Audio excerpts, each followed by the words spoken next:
dia mais uma vez. Estamos de regresso à nossa conferência sobre inteligência artificial. É uma conferência que acontece no âmbito da iniciativa O Poder de Fazer Acontecer e que serve também para marcar os 21 anos do Jornal de Negócios. Temos agora um outro momento de debate, desta vez sobre os desafios à Europa, crescimento ou barreira à competitividade. Este debate vai ser moderado pelo Celso Filipe, diretor adjunto do Jornal de Negócios. Podes ir encaminhando-te para o palco, por favor. E tem como oradores Arlindo Oliveira, professor no Instituto Superior Técnico e especialista em Inteligência Artificial. Goretti Marreiros, presidente da Associação Portuguesa para a Inteligência Artificial. Ainda Joana Mendonça, professora no Instituto Superior Técnico. Podem ir subindo para o palco, por favor. José Queiroz de Almeida, CEO da Greenvolt Comunidades, e Pedro Cisa Vieira, ex-ministro de Estado da Economia e da Transição Digital. Obrigada a todos pela vossa presença. Podem ir tomando os lugares. Alternado, talvez.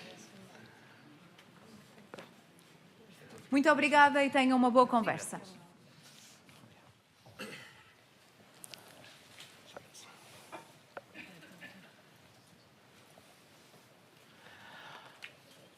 Bom dia a todos novos e bem-vindo a mais este painel da nossa conferência. Falámos sobre tecnologia e soberania, agora vamos falar sobre os desafios à Europa, que a inteligência artificial coloca, se são barreiras ou se ajudam à competitividade.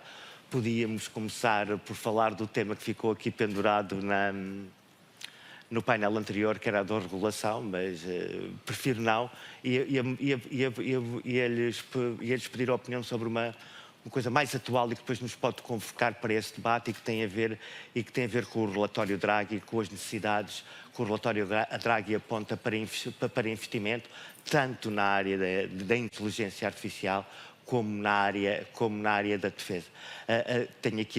Temos um painel muito heterogéneo, porque temos pessoas da academia, pessoas das empresas, pessoas que juntam os dois perfis, caso do Dr. Princesa Vieira, que foi ministro, que foi ministro também da Economia e tem essa dupla visão. E se calhar, tendo em atenção essa condição, Pedro Cisa Vieira, eu começava por si. O relatório Draghi faz um diagnóstico. Vai nos ajudar efetivamente em alguma coisa ou é só mais um incentivo a procrastinar? Bom dia. Não acho que seja um incentivo a procrastinar. Pelo contrário, o Mário Draghi foi muito claro, quando inquirido por um jornalista na apresentação do relatório, sobre se o que ele estava a dizer aos governos europeus era se deveriam executar imediatamente as recomendações do relatório ou conformar-se com a morte. E ele disse, não é a morte, é a agonia lenta. E, de facto, o grande problema para a Europa é que, na ausência de uma crise e de um choque muito agressivo, onde a Europa responde, e, de facto, a Europa, quando foi confrontada com a crise das dívidas soberanas ou quando foi confrontada com a Covid, reagiu muito rapidamente, um choque muito grande e simétrico no sentido de impactar em todos os países. Se isso não acontecer, pode haver uma incapacidade de fazer as mudanças que o Mário Draghi recomenda, que passam por mudanças muito significativas na regulamentação, no sistema financeiro, na redução das barreiras que ainda subsistem no nosso mercado interno, que impedem que as empresas possam verdadeiramente funcionar num mercado comum, mas também passam pela governança da União Europeia e pelo reforço da capacidade orçamental da própria União. Isto, se já era muito necessário quando Mário Draghi apresentou o seu relatório, eu diria que hoje, depois de termos assistido aos resultados de uma eleição americana, em que o vencedor, e um vencedor avassalador, com um mandato muito claro do povo americano, com o controle de todos os órgãos que no sistema constitucional americano exercem checks and balances, esse vencedor, que claramente tem uma visão distinta da forma de organização da economia, do sistema político interno americano e do mundo, que é verdadeiramente revolucionária relativamente àquilo que aconteceu nos últimos 50 anos. Ele não acredita no comércio livre, ele acha que as tarifas alfandegárias são o principal instrumento de política económica e industrial. Ele é talvez o mais forte nome da tendência isolacionista americana, que não acredita em alianças, que acha que os interesses americanos são restritos ao seu grande mercado interno. E, portanto, isto coloca a Europa numa situação de muito mais depressa e de forma muito mais decisiva adotar aquelas recomendações e ser consistente na execução dessas recomendações.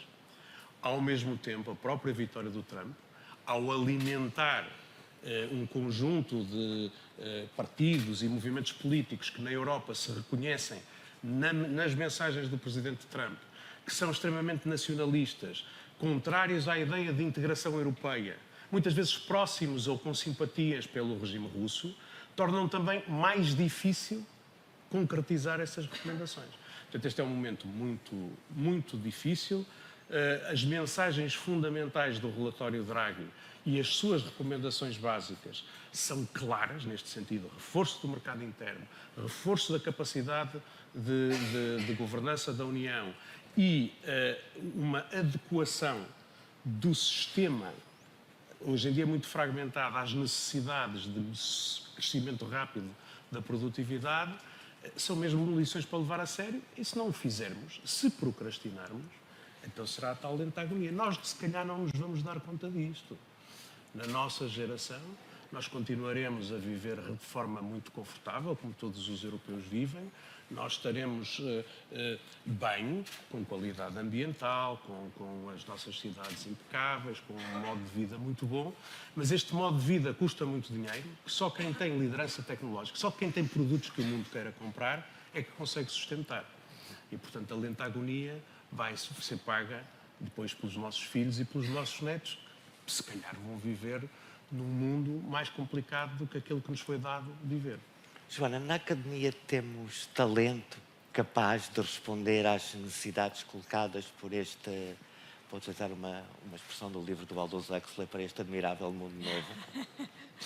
Bom, antes de mais, bom dia a todos. Queria começar por agradecer o convite, dar os parabéns ao Negócios, não só pelo seu aniversário, mas também por criar estes momentos de discussão com painéis tão diversificados. Bom, na verdade, eu penso que o Paulo Dimas falou um bocadinho disso no painel anterior. Temos talento em Portugal e na Europa temos. A questão é, primeiro, se conseguimos alimentá-lo, não só do ponto de vista, para todos os pontos de vista, do ponto de vista daquilo que são projetos de interesse, desafiantes, como do ponto de vista dos incentivos.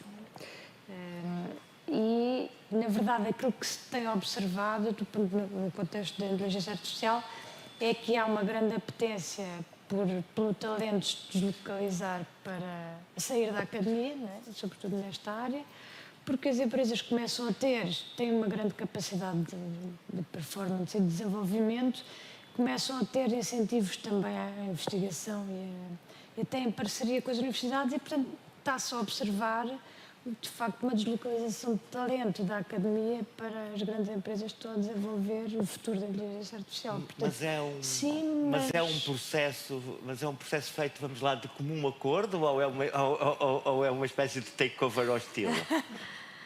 Quer dizer, eu não acho que seja hostil, pelo menos até agora não senti, mas que isso está a acontecer. Eu acho que não está a acontecer agora neste momento, tem vindo a acontecer nos últimos anos. Nós neste momento identificamos isto de forma, enfim, muito evidente, começamos a fazer contas, não é? Aos alunos que nos passaram brilhantes e onde é que eles estão. Nós que temos muito trabalho com universidades americanas e eles queixam-se desse movimento, não só de perderem alunos, mas de próprios professores estarem a sair da academia para ir para as empresas onde têm acesso a quantidades massivas de informação, acesso a infraestruturas computacionais que lhes permitem desenvolver e, neste momento, até já estímulo intelectual e possibilidade de publicar e de manter algumas das atividades que mantêm na academia. Portanto, acho que há aqui mecanismos que podem ser explorados de forma a partilhar os incentivos, né, do ponto de vista da academia. Professora Arlindo Oliveira, já anda há muito tempo neste domínio. Eu tenho uma percepção, possivelmente está errada, mas é só a minha, é que este debate em torno da inteligência artificial foi muito exponenciado pelo aparecimento do chat GPT. De repente houve uma espécie de despertar espiritual e coletivo para uma entidade etérea que resolvemos chamar de inteligência artificial. O professor que anda neste mundo da inteligência artificial há muitos mais anos, o que é que, desde que se começou a interessar por esta área até hoje, que evolução é que se foi feita, de que forma é que tem vindo a ser feita e como é que nos pode projetar o que aí vem? Bom, em primeiro lugar, muito obrigado pelo convite e parabéns ao Jornal de Negócios. Sim, eu de facto interesso-me por esta área já há muito tempo, há muitas décadas, há mais de 40 anos, quase há 50 anos, para dizer a verdade. Acho que sim, acho que houve uma espécie de um despertar espiritual para uma tecnologia que já tinha muitas coisas. Não é? Quer dizer, as redes sociais usam muito a inteligência artificial, os motores de recomendação, mas não é uma coisa que nos preocupasse muito, estava um bocadinho no background. Quer dizer, já usamos a inteligência artificial para otimizar, por exemplo, coisas de agendamento de comboios, de aviação, outros tipos de otimização. E, portanto, mas essas coisas nunca nos fizeram. Falo-se aqui no caso do xadrez e de outros jogos, não é? Aliás, resultados científicos extremamente interessantes. Agora, eu acho que havia uma grande diferença, que era a inteligência artificial era uma tecnologia muito longe de nós, não é? Não falava, nem via como nós, não interagia através da língua, nem tinha grande capacidade de visão. Isso mudou mais ou menos há 10 anos atrás, primeiro com a visão, depois em 2017, 18, com os modelos de linguagem mais poderosos. E, portanto, o que aconteceu em 2022 com o lançamento do ChatGPT, embora eu desde 2020 tenho slides com o GPT-3 que fazia mais ou menos a mesma coisa que o ChatGPT, mas ninguém ligou, não é? Portanto, eu se pudesse de facto cobrar alguma coisa por essa antevisão, teria ganho algum dinheiro, mas ninguém ligou. Mas mais ou menos essa tecnologia é o que permitiu criar o ChatGPT com alguns melhoramentos. Portanto, mas a diferença, acho eu, é que agora temos um sistema que parece mais humano, não é? Porque usa a linguagem, tem bastante capacidade para atacar problemas de visão e etc. E isso eram duas características muito humanas e que os computadores estavam praticamente impedidos de fazer. E, portanto, agora, além dos computadores fazerem todas aquelas coisas esquisitas que não se preocupam nada, como optimizar agendamentos, optimizar trajetórias, etc., calcular balística, etc., além de fazer estas coisas, também conseguem fazer aquelas coisas em que nós pensávamos que parecia que éramos mais ou menos únicos, não é? E eu acho que essa alteração é relativamente profunda, porque de repente está toda a gente a começar a perceber, alguns setores talvez melhor que outros, que não há assim tantas zonas da atividade humana que não sejam parcial ou totalmente automatizáveis. Não é? Clonáveis, automatizáveis, ou em que os humanos sejam substituíveis, por assim dizer, não é? Se a condução autónoma ainda vai demorar, é um problema complicado e é um problema onde não basta estar 99,9%. Em muitos casos basta estarmos 99,9% certos, não é? Em condução não dá. Não é? Quer dizer, temos um acidente de 1000 em 1000 km, não é um bom track record. Mas o à parte... Elon Musk disse que em 2025 vai ter táxis autónomos. Mas ele já anda a dizer isso há uma série de décadas, não é? Portanto, eu acho que vai demorar, mas o facto de demorar não quer dizer que não venha a acontecer, e já há alguns exemplos. E, portanto, eu acho que nós, de facto, temos de antecipar, se quisermos pensar num médio e longo prazo, temos de antecipar um futuro onde uma fração significativa das atividades humanas ou das funções pode ser automatizada com significativos ganhos de produtividade e significativa baixa de custos. E acho que isto é uma coisa importante, quer dizer, a economia, ao longo dos últimos séculos, tem sido realmente esta procura pelo aumento da produtividade, conseguimos fazer mais com os mesmos recursos. E acho que a inteligência artificial vai permitir fazer isso. No curto prazo, há um conjunto relativamente grande de atividades que podem ser, cuja produtividade pode ser muito aumentada, não é? Mas talvez não tão rapidamente como estamos à espera, porque a inteligência artificial já funciona bastante bem em muitos casos, mas não tem a nossa flexibilidade. E como nós, especialmente em Portugal, os nossos processos estão razoavelmente mal definidos, não é? Há muitos processos que vão ser difíceis de automatizar, não é? Se há um processo onde a pessoa tem de falar para não sei onde, e buscar não sei o quê, e buscar o café para não sei o quê, a IA não vai automatizar. Se tivéssemos processos bem definidos, era provavelmente muito mais fácil. E acho que É por isto é que não vamos ver uma transformação muito rápida, vai ser uma coisa mais lenta, porque primeiro vamos ter de alterar a maneira como fazemos as coisas e depois, para tornar a maneira mais estruturada, e depois então usarmos inteligência artificial. Isso é interessante porque a percepção que se tem é precisamente a contrária, é que isto está a acontecer muito depressa, parece que estamos quase num afã para chegar à meta e que isto está mesmo a acontecer e que temos que reagir em consonância com essa velocidade. A tecnologia está, de facto, a mudar-se muito depressa e quando pedimos para fazer um bocadinho a previsão do futuro, eu tenho muita dificuldade porque acho que ninguém neste momento consegue prever onde é que vai estar a IA daqui a 5 anos, daqui a 10 anos. Posso falar um bocadinho mais sobre isso? Era como dizia aquele físico, não é? O Niels Bohr, é difícil fazer previsões, especialmente sobre o futuro. Exatamente. Agora, é relativamente fácil prever que as instituições, quer públicas, quer as empresas, não tenham o mesmo tempo que a tecnologia, não é? Portanto, nós para mudarmos, vocês sabem, criámos uma base de dados estruturada com dados de uma grande empresa, de um grande banco, demora 5 ou 10 anos com relativa facilidade. Mudarmos processos, mas eles estarem bem estruturados e serem fáceis, não temos automatização, demora anos. E, portanto, eu acho que, apesar de tudo, temos aí um bocadinho de tempo. Um bocadinho de tempo são 5 a 10 anos, não é assim tanto tempo como isso tudo, não é? 3 a 10 anos, se quisermos ser. Mas não podemos é ficar parados, não é? E acho que a Europa está um bocadinho parada, não necessariamente em todas as frentes, está um bocadinho parada. Eu acho que isto vai demorar um bocadinho, mas quanto mais cedo começarmos, mais cedo avançamos. E acho que esse vai ser o desafio. Alterarmos a nossa forma de trabalhar, alterarmos a forma das empresas de trabalhar, de maneira a elas conseguirem extrair valor. Porque o nosso problema essencial em Portugal, enfim, não há mais, mas é a baixa produtividade. E a IA pode justamente aumentar a produtividade. O outro problema que temos são os recursos humanos. É difícil manter cá pessoas, por muitas razões, entre as quais ganha-se mais noutros sítios. Mas a IA também pode atacar essa questão, porque há sítios onde não há competência específica que a IA pode tornar mais. E, portanto, eu acho que a IA, por acaso, era uma boa oportunidade para Portugal, assim nós conseguíssemos aproveitar. João, José, peço desculpa.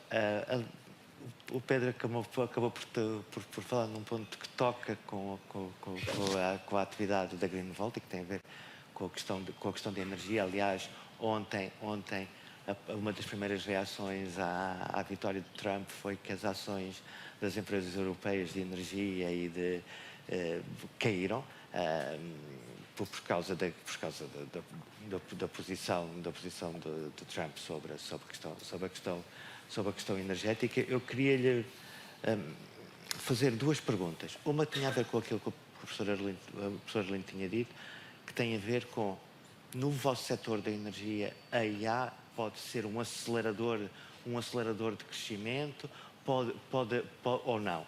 E a outra tem a ver precisamente com a questão das necessidades de energia criada pelos produtores de inteligência artificial. Nas 2 últimas semanas, por exemplo, temos lido notícias de que está a haver um aumento da produção de pequenos reatores nucleares para fornecer às chamadas Big Five, não é? Portanto, eu pergunto se esta energia nuclear também, que tem sido um pouco um fantasma na sala da Europa, vai voltar ao espaço público por força destas necessidades colocadas pelas empresas de inteligência artificial? Bom dia. Essa é daquelas perguntas que, de facto, é difícil fazer prognósticos se quem não tiver uma bola de cristal. Agora, o que nós devemos analisar é no fundo, seguindo aqui também o que o professor disse, na verdade isto é uma tecnologia, a inteligência artificial é uma nova tecnologia e os desafios que estamos a ter neste momento já foram repetidos ao longo da história em diferentes situações com diferentes tecnologias e o seu impacto. De facto é uma tecnologia que tem um poder disruptivo que todos nós sabemos e é difícil estimar as suas consequências. No setor da energia, certamente a inteligência artificial, como em todos os setores, terá um papel muito importante, na verdade, pelo tema também da produtividade, a energia, e eu acho que devemos olhar sempre ao lado positivo de tudo que existe, e eu não sou tão pessimista, mesmo com as eleições americanas. Acho que devemos olhar sempre para a realidade como uma oportunidade. Eu acho que é uma oportunidade, mais uma oportunidade para a Europa e, em particular, para Portugal. E desde que nós agimos, porque a inteligência artificial não toma decisões. Podemos nós dar a origem a que ela tome decisões, mas o ser humano ainda toma decisões. E eu acho que às vezes nós temos que ter consciência que aquilo que nos diferencia verdadeiramente é o lado da decisão e não tanto o raciocínio, o porque é que se toma a decisão. Aliás, as eleições americanas acho que são um bom exemplo da irracionalidade, se nós quisermos analisar objetivamente. Mas a verdade é que nós, seres humanos, nunca fomos caracterizados pela racionalidade. Eu acho que às vezes nós confundimos as duas coisas e achamos que raciocinar e ter raciocínio é a mesma coisa que sermos seres humanos, e não é verdade. E acho que estamos já conscientes que o raciocínio pode ser outsourced. E, portanto, isso se calhar é assustador para nós, porque todos nós na escola sempre aprendemos que nós, que nos distingue dos outros animais, é podermos raciocinar. E se calhar isso não é bem verdade. Não é o que nos diferencia. O que nos diferencia é sermos capazes de pensar em abstrato e de tomar decisões. E na energia, e diretamente à sua pergunta, eu acho que o que vai acontecer e que está a acontecer é que nós precisamos de energia. Sempre foi assim ao longo da história. Portanto, o nosso planeta vive de energia. Se desaparecer a energia, o planeta também morre. E a boa notícia é que nós temos capacidade, e a Europa também tem boas histórias para contar, mesmo no setor da energia, de facto, de liderarmos a transição energética. Se me perguntarem, todas as decisões foram bem tomadas e são bem tomadas? Provavelmente não. Mas eu acho que a transição e, sobretudo, o que aconteceu após a guerra da Ucrânia, mostrou que a Europa, os choques que falava aqui o Pedro, espero que não seja só a única forma dos europeus se mexerem, mas eu acho que também devemos perceber o que é que se passou no setor da energia após a guerra da Ucrânia. E foi, eu diria, extraordinário. Portanto, acho que poucas pessoas provavelmente acreditavam que a Europa ia conseguir reagir tão bem, do ponto de vista energético, à crise criada pela Ucrânia e à sua dependência com o gás. Criamos soluções, estamos a implementar soluções e estamos a implementar soluções que estão a ter impacto atual, sobretudo ao nível do aproveitamento da energia solar e das soluções que nós fomos capazes de desenvolver. E aqui, aqui, Portugal também tem tido um papel fundamental e eu acho que às vezes nós, portugueses, descuramos os bons exemplos, focamos mais nos maus exemplos que nos bons exemplos. E o nuclear será também bem-vindo quando nós conseguimos resolver, porque o problema do nuclear, acho que às vezes nós tornamos muito emocionais, mas outra vez, mais uma vez, irracionais relativamente à discussão do nuclear. Na verdade, há uma parte racional sobre se o nuclear faz sentido ou quando faz sentido. E, portanto, quando nós conseguirmos, de facto, encontrar soluções que respondam às necessidades, quer seja de energéticas, produzirmos energia limpa, barata e segura, certamente que a tecnologia estará presente. E eu acho que o que nós ouvimos falar, e sobretudo com o crescimento do consumo de energia das grandes tecnológicas, certamente que vai ser um acelerador para encontrar soluções. Serão certamente várias soluções. Acho que não há uma solução, como acontece nos Estados Unidos e que acontecerá na Europa também. Posso só fazer um comentário telegráfico, com certeza. telegráfico? Este problema, eu penso, também é um bocadinho empolado pelos... todo o digital, todos os computadores, todas as redes do mundo inteiro gastam 10% da eletricidade do mundo. E a eletricidade é 20% da energia total. Portanto, todo o digital usa 2% da energia mundial. E a inteligência artificial usa uma pequena fração disso, provavelmente menos de 25%. Portanto, não é exatamente isto que está a causar o aquecimento global. Sim, mas depois ainda temos que falar das atividades de mineração, de cripto ativo. Tudo isso já é está a contar 2%. com Tudo isso é 2%. tudo isso. Okay. E o cripto é uma grande parte. Portanto, está a crescer. Está a crescer. Mas, quer dizer, não é isto que está a aquecer o planeta. Não é? Fizemos coisas. Quer dizer, nós quando viemos todos de carro para aqui e voltámos para casa, aquecemos muito mais o planeta do que todos os usos de ChatGPT que façamos durante este ano. Portanto, temos de manter as coisas também um bocadinho em contexto, não é? Agora, está a crescer e é uma dificuldade. Peço desculpa, mas acho que mas isso exige que eu lhe faça uma pergunta. Porque, mas espera. Porque é que, em sua opinião, porque é que essa narrativa que agora quis desconstruir, que agora quis desconstruir, se está a disseminar?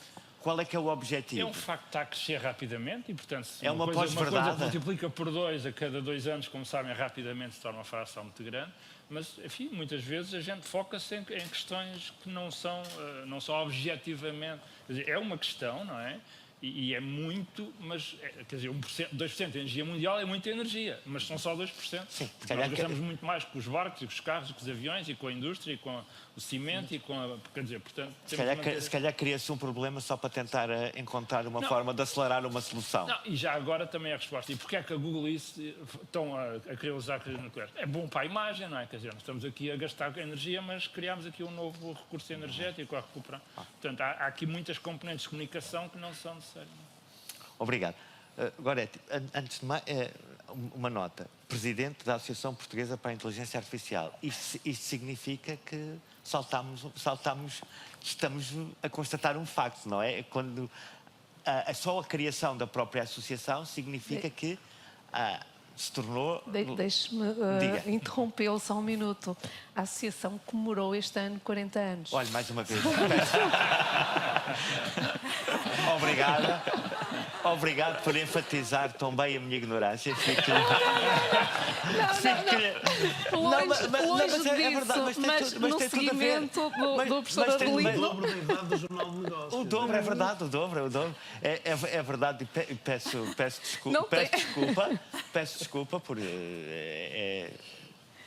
É imperdoável, mas eu peço que me perdoe. Não. Mas isso também tem a ver com aquilo que nós estamos aqui a conversar, temos vindo a conversar, que é, de repente há esta emergência em torno do debate da IA, do seu papel na sociedade e na economia. De repente parece que não existe. A ideia que era que há 4 anos ou 5 não havia nada e de repente parece que estamos rodeados, cercados por inteligência artificial e que ela ou é salvadora ou é demonizadora, por um lado. E por outro, é aquela pergunta que eu lhe vou fazer sabendo qual é que é a resposta, que é, neste quadro tão grande de competitividade à escala mundial, alguma vez poderá haver um gigante europeu de tecnologia capaz de rivalizar com as metas desta vida? É uma pergunta difícil, está muito ligada com as discussões que tivemos há pouco sobre o papel da regulamentação, até que ponto é que a regulamentação está a travar a inovação, que a Europa já está atrás. O Paulo há pouco referiu a Spotify, não é? Portanto, uma empresa... nós temos bons exemplos, nós temos talento, estava a referir há bocadinho, não é? Portanto, nós Portugal forma muito talento. O que é que nós temos de apostar? Temos de apostar em reter esse talento. Esse é um aspecto bastante importante. Relativamente à regulamentação, eu costumo brincar a dizer que é o dilema da regulamentação, não é? Portanto, nem pode ser de mais, nem pode ser de menos. Também acho que há um conjunto de direitos que têm de ser preservados e garantidos. Portanto, há aqui, de facto, um dilema entre as duas. E daqui a pouco vamos ouvir o Brando Benifei, que foi um dos eurodeputados promotores do Digital Act. Já vamos ver o que é que ele nos dirá, mas de facto essa questão da regulação e da regulamentação tem sido um dos grandes polos de dissonância entre vários stakeholders. Até partilho uma conversa que estávamos a ter há pouco, que é sobre, na minha opinião, e eu sou da área de IA, não é? Portanto, não sou jurista, não percebo absolutamente nada disso. Portanto, eu acho que deveriam existir mecanismos mais céleres de atualização da regulamentação. Porque a tecnologia, como estávamos a falar, está num período de aceleração muito grande e estamos a regular e se calhar já não estamos no ponto que estávamos há 3 anos atrás. Não é? Portanto, precisávamos de criar mecanismos mais fáceis percebo que do lado dos juristas se calhar não é tão simples, mas acho que era um passo importante. Relativamente às empresas, eu acho que a nível de Portugal e de europeu temos que ter uma grande preocupação agora também em fornecer apoios para permitir que, quem sabe, um dia, não tendo uma bola de cristal, sabendo que estamos a partir de trás, venhamos a ter, quem sabe, uma dessas big techs, não faço a menor ideia. Agora, o que é que eu acho nesta fase do mais imediato? as nossas empresas vão precisar de ajuda no processo de entender e de não temer a regulamentação, não é? Portanto, também no painel há pouco estávamos exatamente a falar disso, não começar pelo o que é que não é possível Mas, por exemplo, fazer. as empresas batem à porta da vossa associação a pedir ajuda? Neste momento nós temos muitos pedidos de sessões que vêm mais pelo lado da sociedade, ou seja, câmaras municipais que tentam de alguma forma organizar eventos para desmistificar, julgo eu, e desimplificar um pouco o entendimento da sociedade, não é? Portanto, o que é que vai acontecer? Um dos temas que é muito tocado é a questão do emprego, não é? Portanto, o que é que vai acontecer aos empregos quando um adolescente de 17, 18 anos pensa numa profissão? Qual é que é a intocável, não é? Portanto, Aliás, já se falou aqui do potencial da IA poder vir a criar tensões sociais, uma parte resultante de uma mudança transformacional no emprego, não é? Eu sou uma otimista por natureza, portanto vejo a IA como uma ferramenta que, em primeiro lugar, nos vai ajudar a desempenhar as nossas funções de uma forma mais produtiva, não é? Mas é evidente que vai eliminar algumas funções. Portanto, é evidente desde já, outras estarão mais longe dessa automatização. Agora, o que é importante? Que sejamos capazes de capacitar a força de trabalho de a requalificar, para também ser mais fácil se reposicionarem, não é? Para não deixarmos franjas para trás. Pedro, falámos da regulação e da regulamentação e, de facto, temos um processo em curso ao nível da União Europeia, chamado Digital Act, e temos uma outra realidade ao nível dos Estados Unidos, que são distintas. Como é que vamos evoluir neste mundo paralelo? De um lado, a menor ou menos regulação norte-americana, do outro lado, a maior regulação europeia.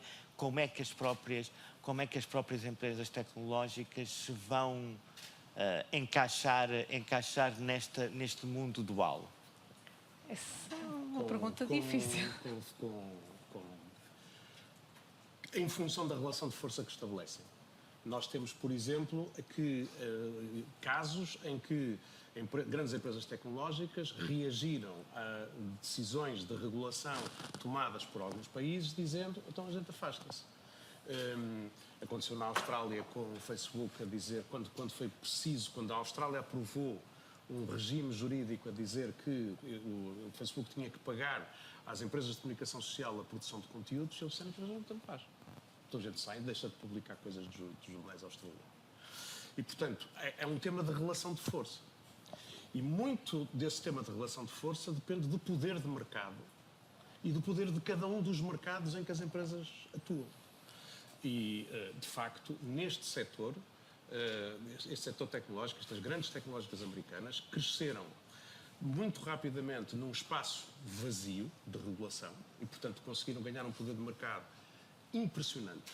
Muito depressa, o mundo tornou-se absolutamente dependente do produto que eles tinham para oferecer e, de repente, nós estamos a tentar conter estas bestas, metê-los dentro de baias, escrever as regras do código da estrada, enquanto já vão os caminhões em andamento fazer o que querem.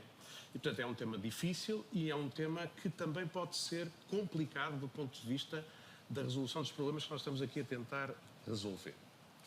Eu sou jurista, sou advogado, fui toda a minha vida advogado e também exerci funções políticas. E, portanto, tenho muita convicção de que as questões institucionais e as regras que organizam a economia, que são determinadas em última análise pelas instituições políticas, têm muito impacto na forma como estas coisas acontecem.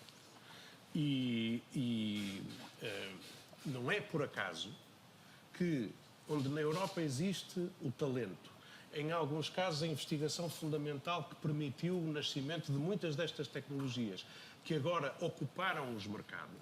A Europa tem isso, mas depois não consegue transformar esse conhecimento em valor para o mercado. Porque tem dificuldades, e voltamos ao relatório de Draghi, que são dificuldades institucionais, são dificuldades políticas e jurídicas, que começam em coisas como... o que me ocorre para ilustrar isto é um exemplo muito engraçado que me contou o Paulo Rosado, da OutSystems, e que me impressionou tanto que, quando Portugal exerceu a presença portuguesa do Conselho, numa reunião informal dos ministros da Economia e da Transição Digital, eu sugeri que ele fosse lá falar e contar esta história. Porque estávamos na altura a discutir o regulamento dos mercados digitais e o regulamento dos serviços digitais, antes de iniciar o trílogo, que ficou aprovado no Conselho da Presidência Portuguesa. E uma das coisas que ele foi lá dizer foi o seguinte: na altura, eu já não consigo dizer os números precisamente, mas as coisas eram desta ordem de grandeza. Ele dizia-se: cerca de 2/3, 70% do meu volume de negócios está nos Estados Unidos e 30% está na Europa. E eu, nos Estados Unidos, estou em 3 localizações e o meu negócio cresce 20% ao ano.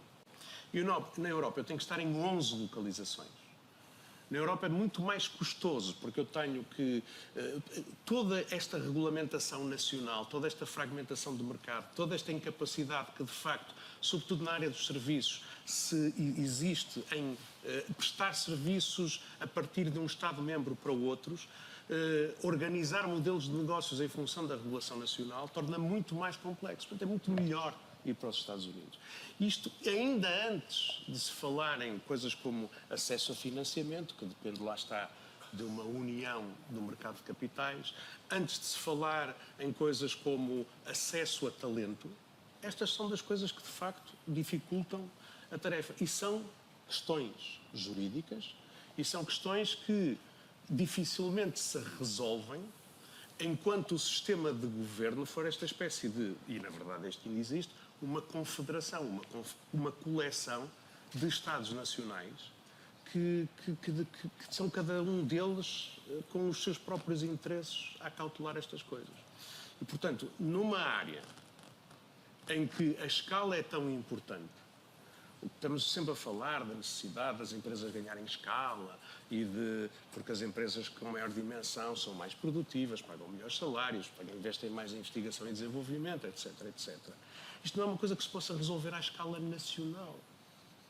É a mesma coisa que tem que ser à escala de uma coisa que supostamente tem 450 milhões de consumidores, mas na verdade não. São 27 mercados distintos. E, portanto, cada um com as suas regras e com os seus mecanismos de proteção. Voltamos ao tema do mercado único. Nós podemos ter algumas vantagens nos próximos anos neste jogo. Nós temos a capacidade de ter energia limpa, abundante e barata que o resto da Europa não tem. A Europa respondeu ao problema do gás russo, mas a importar dos Estados Unidos, ou se calhar da Rússia através de alguns intermediários. Mas nós, na Península Ibérica, temos a capacidade de ter energia barata e muito limpa. Temos um avanço tecnológico nos sistemas de energia muito grande, porque nós há muitos anos convivemos com uma rede que tem que lidar com uma grande penetração de energia elétrica produzida com base em energia renovável.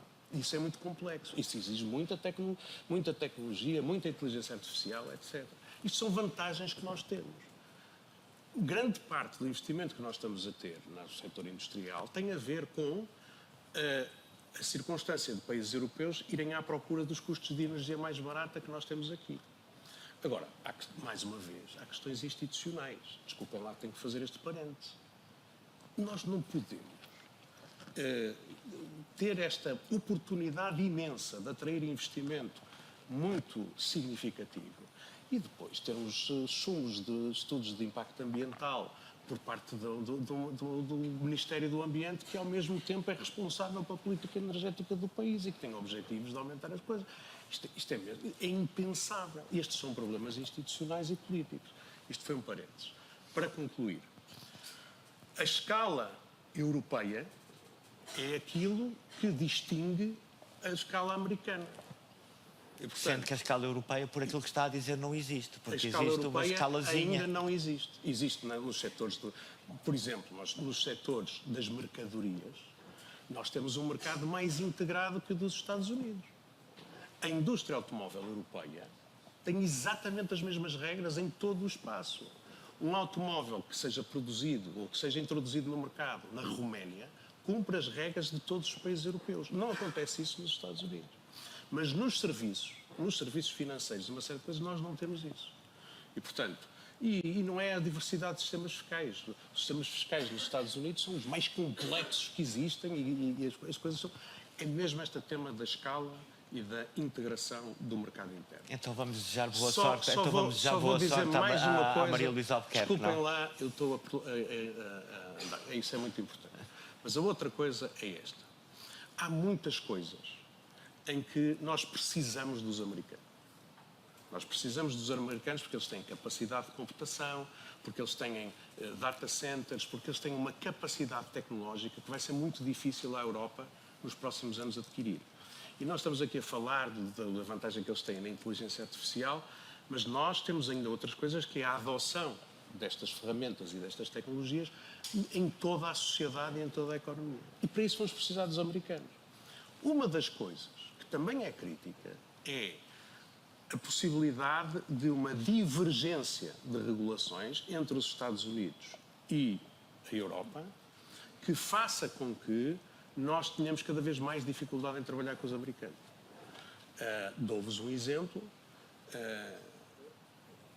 O tema do RGPD, o tema do regime da inteligência artificial, pode significar que se torna muito difícil aos europeus usarem empresas americanas, que são as únicas que neste momento nos podem dar capacidade de computação, capacidade de tratamento de dados, porque vêm os reguladores e dizem não, porque o sistema americano não garante a privacidade e não respeita o RGPD, etc.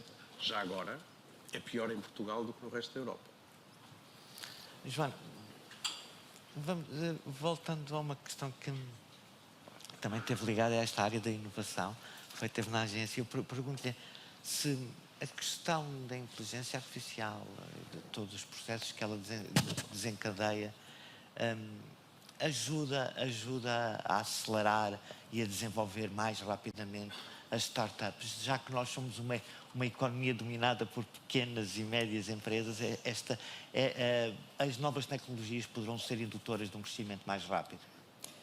Eu, por acaso, antes disso, queria acrescentar uma questão, que é esta questão regulatória e a forma como a Europa depois e os diferentes Estados-membros integram a regulação, porque não é isso, e esta questão institucional, porque não é isso, e como é que isso depois tem impacto na inovação, não é? Nós, de facto, temos muitas startups em Portugal e temos um número de startups muito razoável e até um número de unicórnios per capita elevado.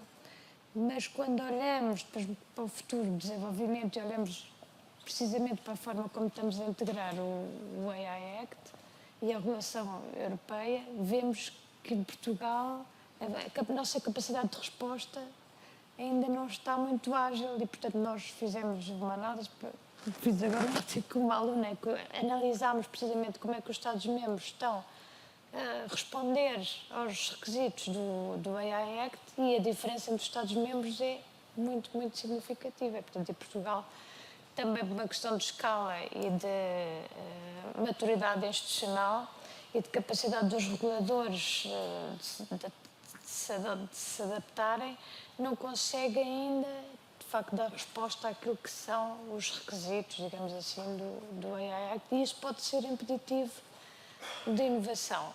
Por outro lado, claro que as novas tecnologias permitem sempre explorar novas aplicações, etc. Com certeza, aliás, o próprio relatório de Draghi fala muito sobre a capacidade europeia de desenvolver nas aplicações, mas há aqui uma questão crítica que o Carlos mencionou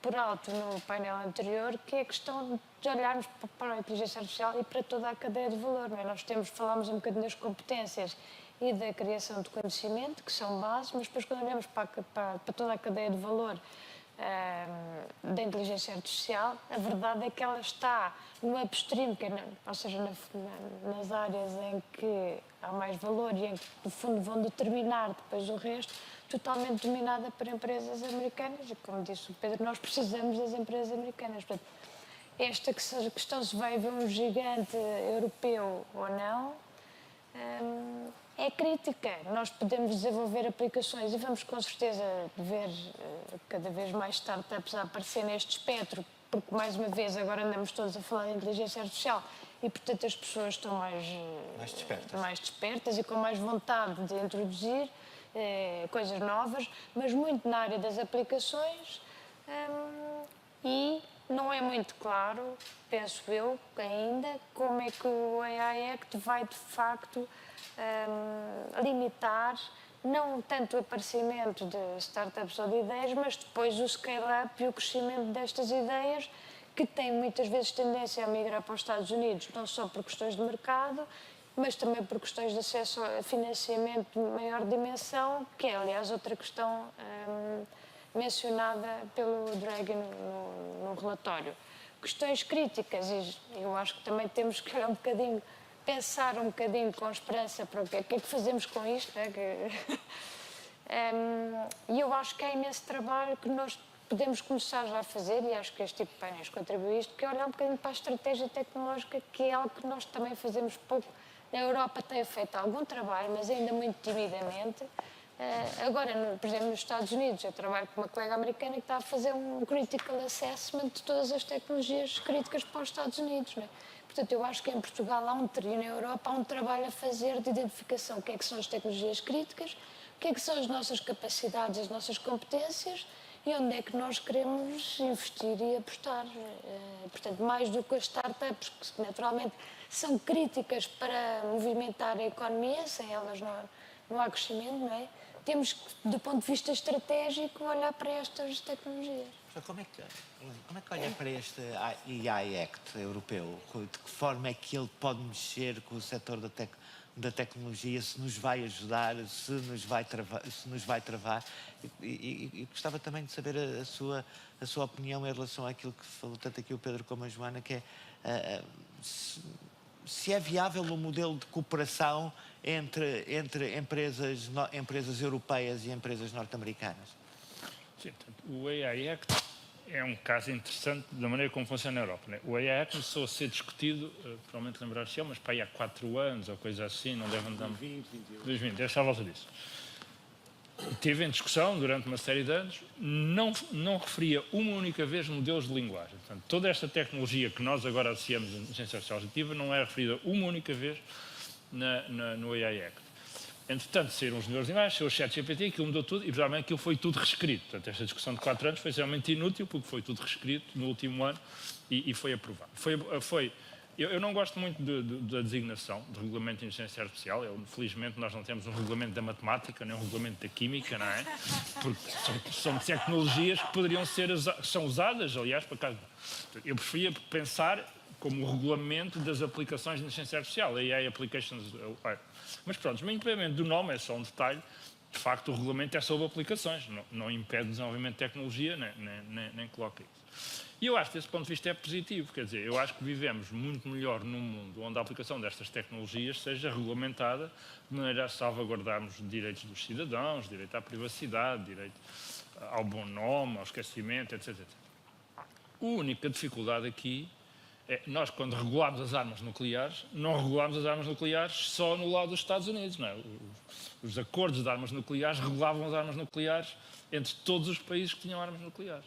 Portanto, nós aqui estamos a regular-nos essencialmente a nós mesmos. É verdade, e temos alguma esperança, que o efeito de Bruxelas, por acaso estive há 2 dias, salvo erro, com a professora de Colômbia que inventou o termo efeito de Bruxelas, nós temos alguma esperança que o efeito de Bruxelas funcione e que a nossa regulamentação inspire os Estados Unidos, a China, a Ásia, etc., e que todos, de alguma maneira, sigam a nossa estratégia de regulamentar e preservar os direitos dos cidadãos.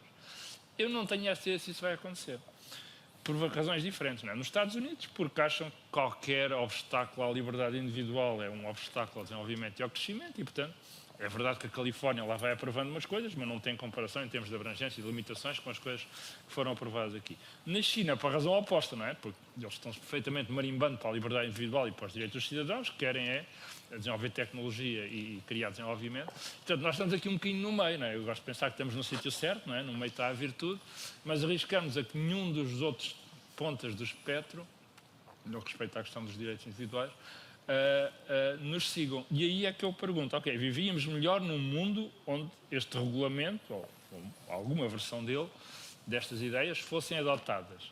Não sei se a Europa vai viver melhor num mundo onde impomos este regulamento quase só a nós, não é? Eu estava na China há 6 meses, há um ano, estávamos lá a visitar uma empresa e dizíamos, e vocês tiveram esta tecnologia aprovada na Europa? E eles disseram, não, a Europa são só 300 milhões de pessoas, não temos interesse, não temos interesse nisso. Portanto, a Europa não é assim tão grande. Vimos hoje aqui que a Europa é uma fração cada vez mais pequena. E, portanto, nós corremos algum risco. Agora, como é que isto se resolve? Eu, francamente, não sei. Quer dizer, acho que, por um lado, mantemos canais abertos com os Estados Unidos, mantemos canais abertos com a China, seria uma boa ideia, de maneira a tentarmos chegar a acordos sobre o mecanismo de regulamentação. O governo federal norte-americano não tem até agora tomado estas iniciativas, têm sido deixadas para os Estados, a Califórnia vai à frente, como eu disse. A China, enfim, lá regula lá na maneira chinesa, não é? Mas eu, francamente, acho que a melhor esperança que eu teria era de mantermos os canais de comunicação abertos entre cientistas para a ciência se manter aberta e entre políticos e as sociedades para as sociedades tentarem, de alguma maneira, convergir para um equilíbrio. Não estou a ver esse desenvolvimento a acontecer. Não estou a ver esta questão dos canais se manterem abertos a acontecer e, portanto, tenho alguma preocupação. E, pelo contrário, estou a ver os canais a fechar. Obrigado. Eu tenho aqui uma tecnologia chamada relógio a dizer que eu já há muito ultrapassei o tempo limite, mas eu quero ser um pouco justo e dar 30 segundos aos e 30 agora é ética, é o tipo de tema livre para fecharmos este painel e para ter uma mínima igualdade de oportunidade em termos de expressarem a vossa opinião. Muito bem, obrigado. Então, eu se calhar deixo um pensamento lateral àquilo que o Pedro disse, porque eu acho que, ou desafiar um bocadinho todos na sala a pensar na escala, porque eu acho que em Portugal, e às vezes o tema da escala é enganador. E aqui dou um exemplo. Há um país no mundo que tem pelo menos 8 unicórnios e que tem 1,3 milhões de habitantes, que é a Estónia. Faz parte da Europa, faz da União Europeia. Aliás, nos anos 90 tinha metade do PIB per capita de Portugal e que já nos ultrapassou. Portanto, há aqui qualquer coisa que não é exatamente a Europa. Eu acho que às vezes nós encontramos palavras genéricas para descrever coisas que nós não percebemos muito bem e eu acho que temos que ir mais profundo. Eu acho que o tema, tal como aconteceu no painel anterior, se calhar está mais como nós estamos organizados, qual é o nosso sistema fiscal, como é que nós tomamos decisões políticas, que são os serviços que nós investimos, onde é que pomos o dinheiro público. Eu acho que isso é que é verdadeiramente criar condições. Porque quando olhamos para isso, também vemos que nos Estados Unidos não é tudo uniforme. Há empresas na Califórnia, há empresas que estão em Silicon Valley e que são concorrentes até na Europa. Já falaram aqui do Spotify, mas eu falo também, por exemplo, da Bolt, que concorre cabeça com a Uber, que é uma empresa americana. A Bolt vem da Estónia, 1,3 milhões. Eu acho que nós devemos pensar um bocadinho e desafiar-nos, sobretudo em Portugal, temos 10 milhões, 11 milhões de habitantes. Acho que está na altura de pensarmos que é um bocadinho big, porque uma coisa posso garantir, tendo vivido na Estónia. Lá nunca se diz que o mercado da Estónia é pequeno. Portanto, eu acho que se calhar nós devíamos pensar também que na inteligência artificial se não está na altura de pensarmos grande. Obrigado. Goretti. Muito brevemente, gostaria de deixar que pensassem, que refletissem numa inteligência artificial centrada no ser humano. A inteligência artificial chegou à sociedade, não é? E chegou, e eu quero acreditar, para nos facilitar a vida, para melhorar a nossa vida. Portanto, se todos os que têm empresas, têm responsabilidades em empresas, pensarem de que forma é que podem utilizar a inteligência artificial para contribuir para um mundo mais sustentável, para um mundo mais igualitário, é um bom uso da inteligência artificial. Portanto, essa era a última nota que eu gostava de deixar. Joana, Pedro, Goretti, José, Arlindo, muito obrigado por terem partilhado as vossas opiniões connosco. É um prazer.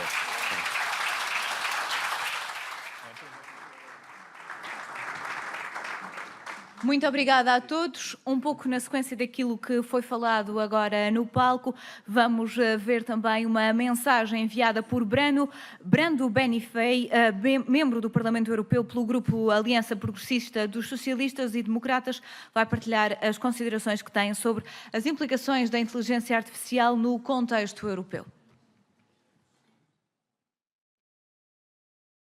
Thank you for this invitation. I'm happy I can give you a little input on our work on the artificial intelligence and especially the AI Act, of which I was the lead negotiator in the previous mandate for the European Parliament together with another colleague. We had to negotiate a lot with the member states to finally get through a piece of legislation that is the first in its kind in the world in terms of regulating artificial intelligence, with the idea of fostering adoption of more systems of AI in the European context, with safeness, with security, with trust by people, by businesses, by public organizations, because there will be rules that will protect consumers, citizens, small and medium-sized businesses, the public interest. We think this is very important because we need to protect our democracy from the threats that the AI can deliver and instead get the best out of this technological transformation. The Artificial Intelligence Act deals with various aspects, the management of risk, so the identification of high-risk use cases where we need more rules to check the quality and appropriateness of data that are used to train the algorithms, cybersecurity, human control. We are talking about areas like the use of AI in the medical activity, in the workplaces, in the administration of justice, in the evaluation of students, and the delivery of fundamental public services. These are some areas that we consider more sensitive, where we need to check parameters of security so that everyone can feel safe when AI is used in those contexts. These responsibilities are mainly on the developers, but also on some of the users, so that we protect the most vulnerable, the everyday citizen, the worker, the student, etc. And we even decided to prohibit some of these use cases. For example, we prohibit the emotion recognition in workplaces and study places. We prohibit social scoring, Chinese style. We prohibit the use of biometric cameras without limitations. We prohibit the so-called predictive policing. And now this is very important to know exactly the prohibitions are the first part of the law that will become operative. In February 2025, prohibitions will be in place, they will be fully applicable. And so we are now in a phase where the Parliament is starting its oversight. I will be presiding. We just had one meeting. Until now, we are really at the early phase of this working group. I will be chairing to check the implementation of the AI Act. And in fact, the prohibitions is the first thing, because in February 2025, prohibitions will be in place, and we need now the Commission to produce the guidelines for the various actors, and especially for the developers of possibly prohibited systems, to know exactly where are the limits of the prohibition. And so we are working in this direction. There is the start of a consultation on that, and that will be very important, the first test of the actual application of the law. And in fact, we are also starting the work on developing more precise obligations for the most powerful models. This was the part of the law that was left more open, more to be determined by further actions of co-legislation. And then the last part I want to mention, to give you a full overview of what we are doing, is with the AI Act, is the transparency issue, which is very important to fight disinformation, to make also copyright holders protected. If we think about publishers, about newspapers, about journalists, and creatives in general, also writers,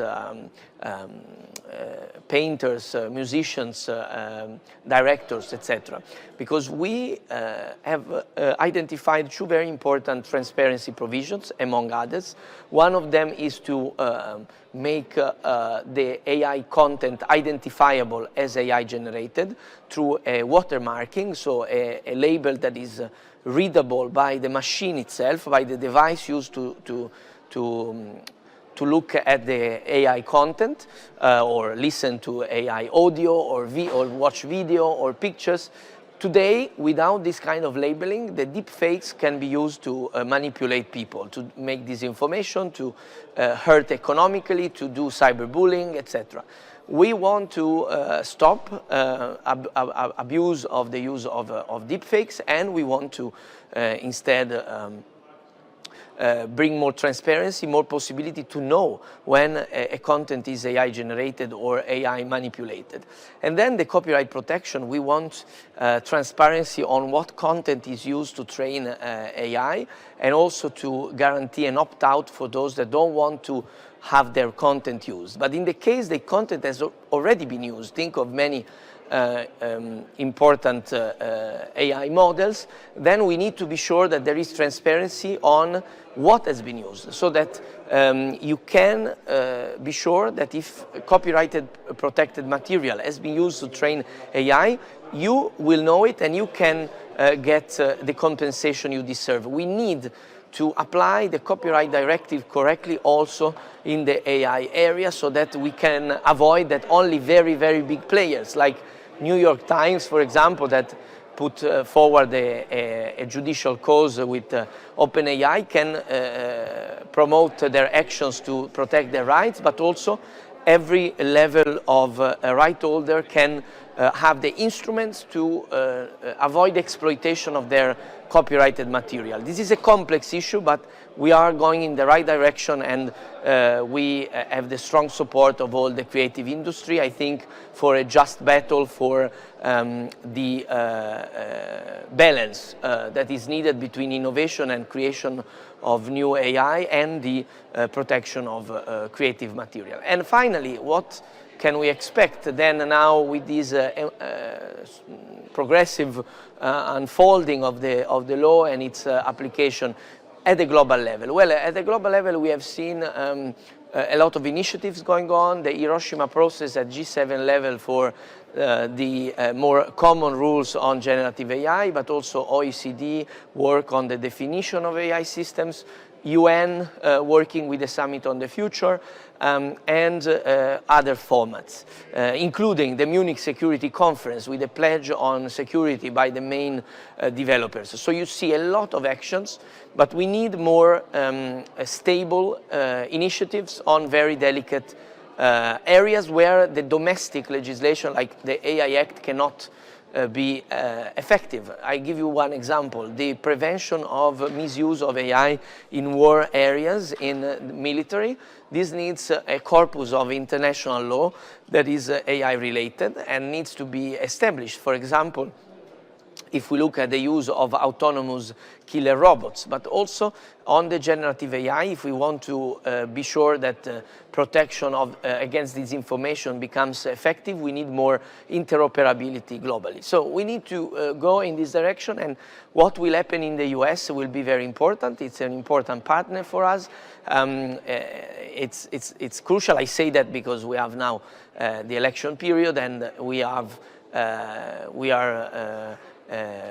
looking forward to work with the new administration, and we hope that we can continue in a certain direction of working for common rules, because we have been the first, yes, but the rest of the world, including US, has started a debate and some actions to also put some rules that will not be just voluntary like it is now, but also more stable and clear. So a lot has to be done. We have tried to do our part for advancing a legislative agenda on AI, but there is a lot that we still need to do together. And if we look at the EU, we also need to consider the impact of the competitive model. If we want our protection model that we have seen with the AI Act, our value-based, human-centered AI development model, then we need also to invest more in research, in common investments, to complete the capital markets, to do more in terms of technological competitiveness of EU. The Draghi report gives very important directions in this. I think we need to go in that direction so that we can compete with our ideas, with our values in a very complex world, also in terms of the technological developments. Thank you very much. I hope this message was useful to give a little food for thought coming from the European Parliament. Let's stay in touch, and thank you for the invitation. No painel anterior, eu creio que foi a Goretti Marreiros, perdoem-me se estiver enganada, que abordou aqui o facto de haver muitas dúvidas sobre aquilo que vai ser do emprego no futuro, quais é que vão ser as profissões neste mundo em que convivemos com a inteligência artificial. E é precisamente o emprego que dá o mote para o tema do próximo painel de debate. É dedicado ao emprego, à retenção de talento e ao gap geracional. A moderação está a cargo do Paulo Ribeiro Pinto, editor de Economia do Jornal de Negócios. Para falar com ele sobre o futuro do emprego e os desafios geracionais trazidos pela inteligência artificial, chamo ao palco Madalena Talon, administradora executiva da Caixa Geral de Depósitos, também Maria João Guedes, professora no ISEG e coordenadora do Power, Paula Gomes Freire, Managing Partner da Vieira de Almeida e Associados, e a Sara Aguiar, cofundadora do podcast Ponto Zero e gestora de marca e produto na Procter & Gamble. Bom dia a todos, sejam bem-vindos, boa conversa. Muito bom dia a todos. Obrigado por terem aceitado este convite do Negócios. Acho que temos aqui provavelmente o tema mais quente, ligado à inteligência artificial, talvez porque seja aquele em que mais rapidamente se está a sentir que há impacto na vida das pessoas.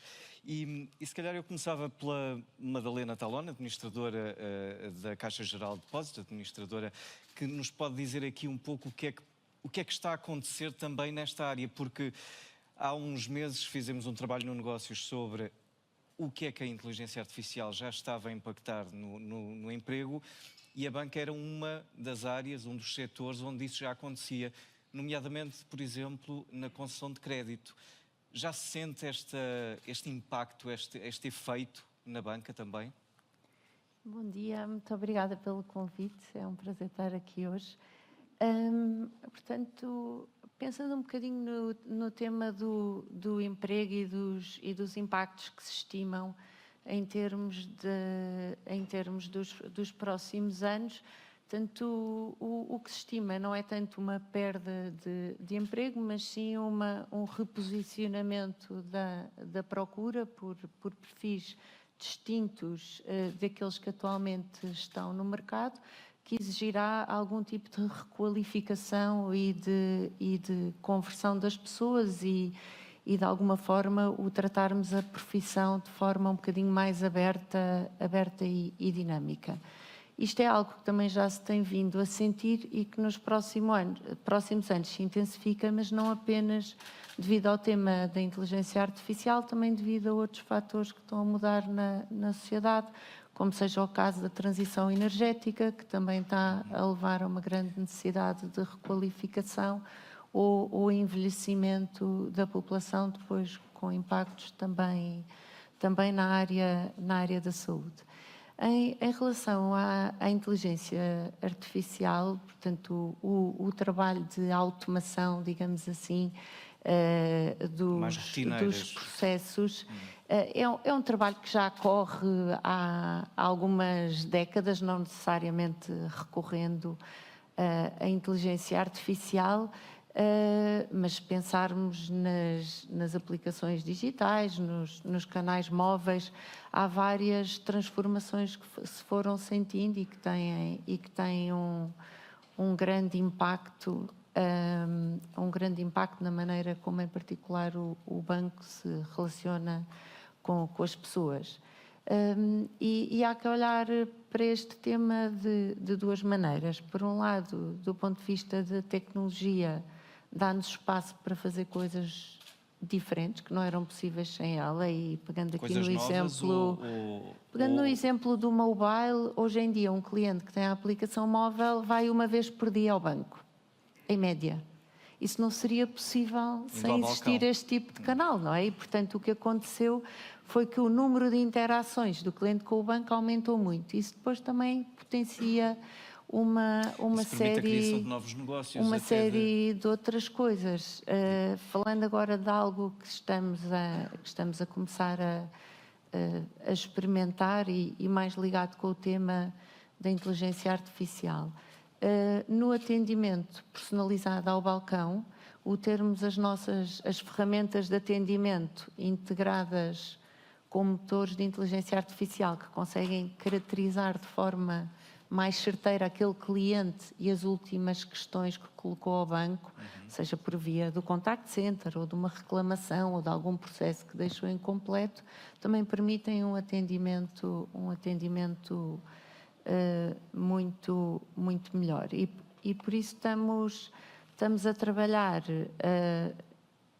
por um lado, muito nesta ótica de pensar os processos e aquilo que podemos oferecer aos clientes de forma diferente, e diria que menos na forma de automatizarmos simplesmente aquilo que fazemos hoje da maneira que fazemos Portanto, hoje. aquele receio, e eu aproveitava esta ponte para saltar para quase o final do painel, geograficamente falando, porque, Sara, a Madalena falava da questão do reskilling, ou seja, de que as pessoas que atualmente trabalham terem de readquirir novas capacidades.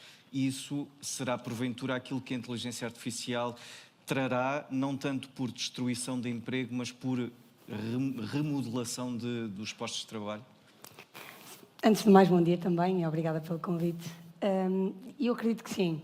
A verdade é que esta não é a primeira vez que nós, enquanto sociedade, temos algum receio que a tecnologia e a automação venham a destruir imensos trabalhos, e aquilo que se verifica, na verdade, é que nas últimas décadas, desde que começamos a revolução digital, chamamos assim, não foram efetivamente perdidos cargos em número absoluto. Há muitos mais, foram criados muitos outros trabalhos e, portanto, em termos de empregabilidade, os números não nos dizem que foram efetivamente perdidos trabalhos versus aqueles que foram ganhos.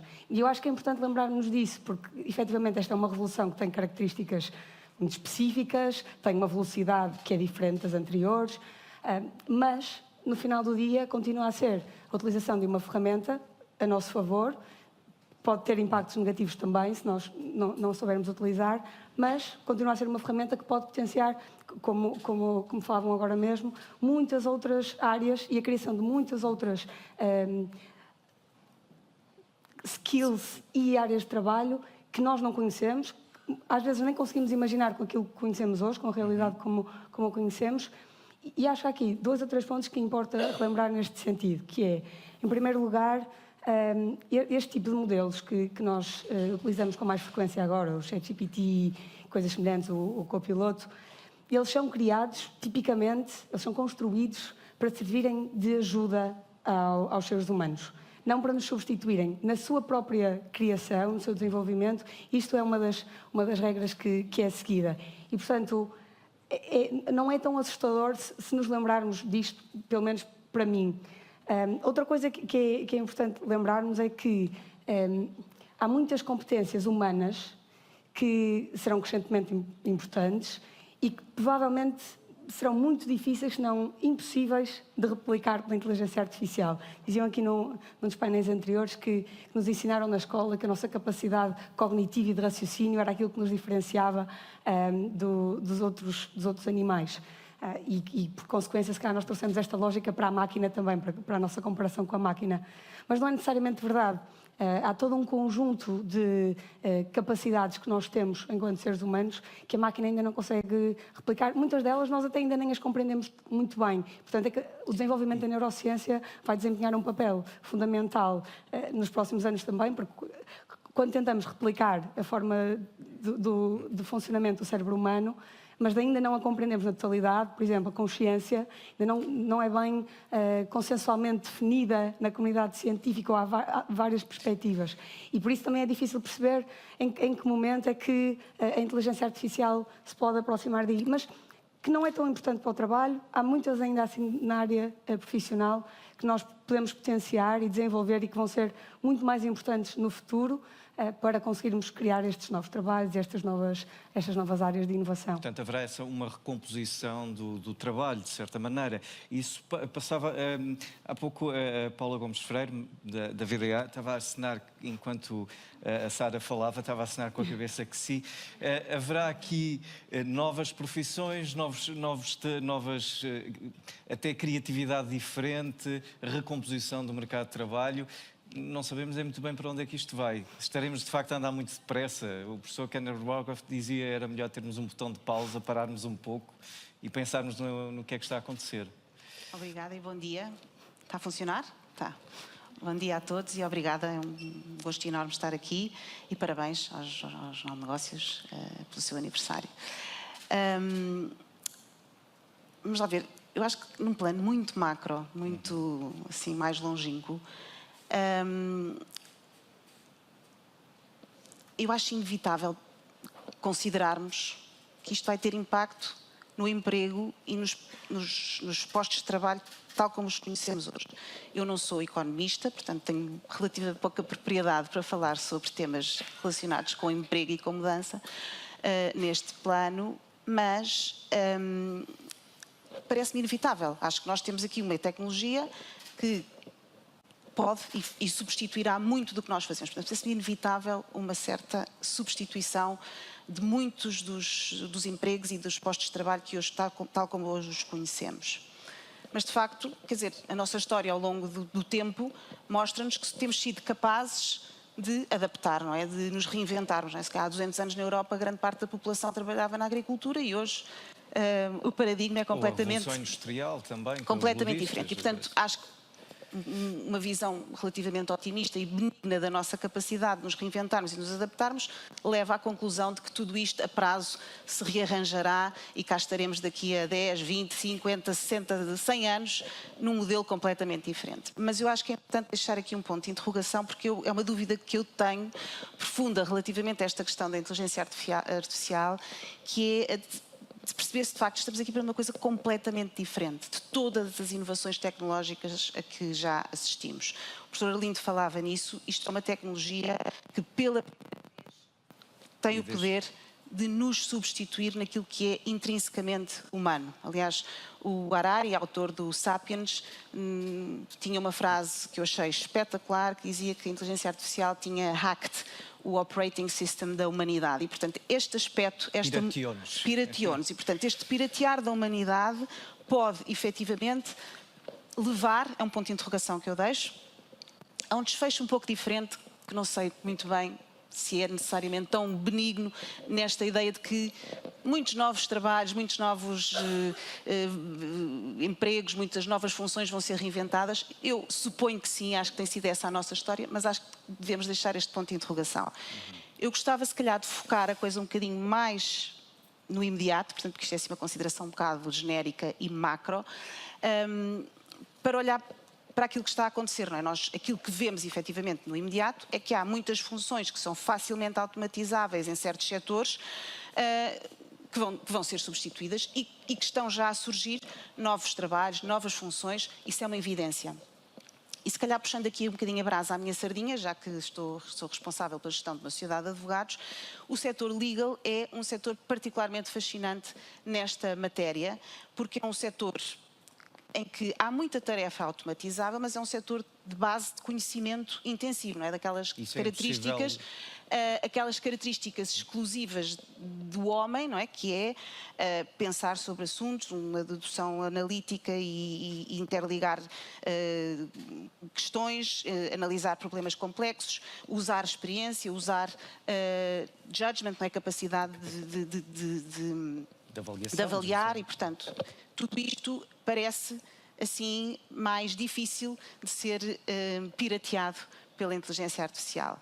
No entanto, acho que o desafio é grande. Acho que a forma como neste momento no setor olhamos para a coisa é de forma muito otimista, porque olhamos para isto como um superpoder, não é? Nós de repente temos aqui uma ferramenta que nos permite fazer muito mais coisas, trabalhar dados e trabalhar informação de forma exponencial e, portanto, com o potencial de expandir muito aquilo que são os serviços jurídicos. E isso é uma realidade que no imediato é muito apelativa. O ponto crítico, de facto, é perceber se os advogados e as pessoas que estamos a formar hoje, nomeadamente nas faculdades de Direito, têm ou não as competências mais críticas para este novo mundo, porque aquilo que se calhar é a competência mais técnica, não é? Portanto, o software, não é? Não é... Essa sim será, quer dizer, o conhecimento técnico, o conhecimento que está vertido em legislação é relativamente fácil de mapear, de sumariar, de comparar.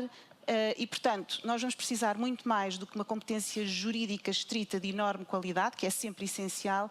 Acho que vamos precisar muito mais de skills relacionados com a orientação para o cliente, estabelecimento de relações de proximidade, pensamento estratégico, avaliação, bom senso, experiência, que são coisas que, se não, entretanto, não forem desenvolvidas por tal a inteligência artificial, fica aqui também uma dúvida. Isto dá-nos uma boa ponte para falarmos com a Maria João Guedes, porque haverá aqui, de facto, com a inteligência artificial, nós teremos um gap geracional ou de experiência e também geracional, porque a experiência vem com a idade e vem com o tempo que nós dedicamos a uma tarefa.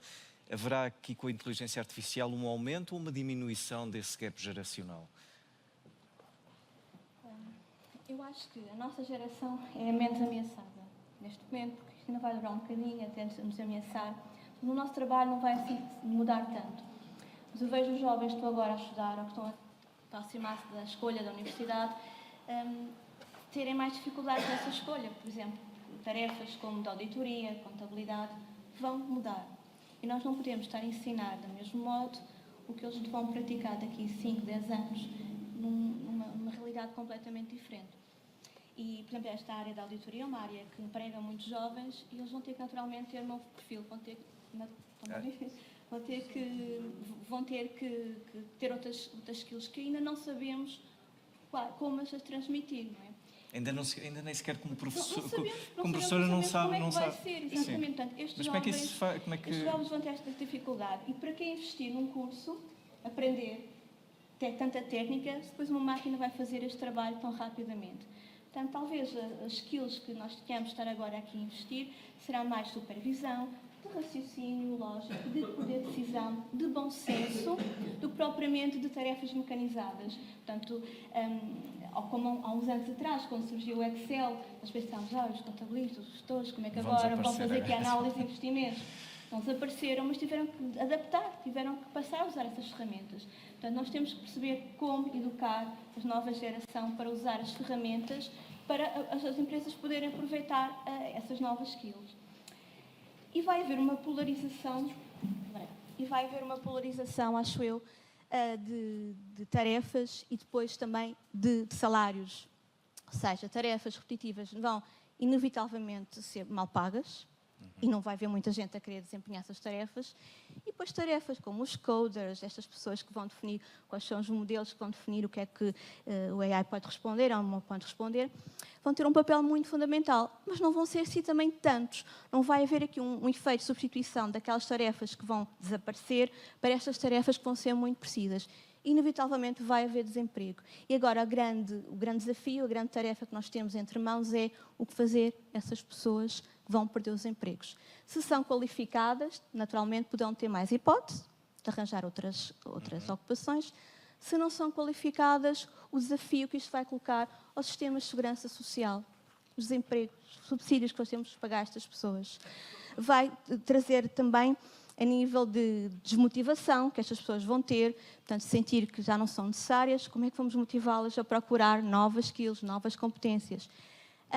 E ao ensino, portanto, se são pessoas que já não seguiram naturalmente a via de ensino por acharem que não tinham capacidade ou gosto, como é que agora vamos dizer que têm que fazer outras tarefas se as repetitivas vão ser feitas? Mas isso é curioso, porque ao contrário de outras revoluções tecnológicas, e voltando aqui ao início do painel, esta provavelmente vai afetar as pessoas, e a OCDE fez um estudo recente, uma análise a vários dados, e dizia isso, que provavelmente as pessoas que agora estão mais expostas à tecnologia, à inteligência artificial, serão aquelas que maiores dificuldades terão em readaptar-se. Já não é a mesma coisa que tínhamos no século XVIII com a Revolução Industrial.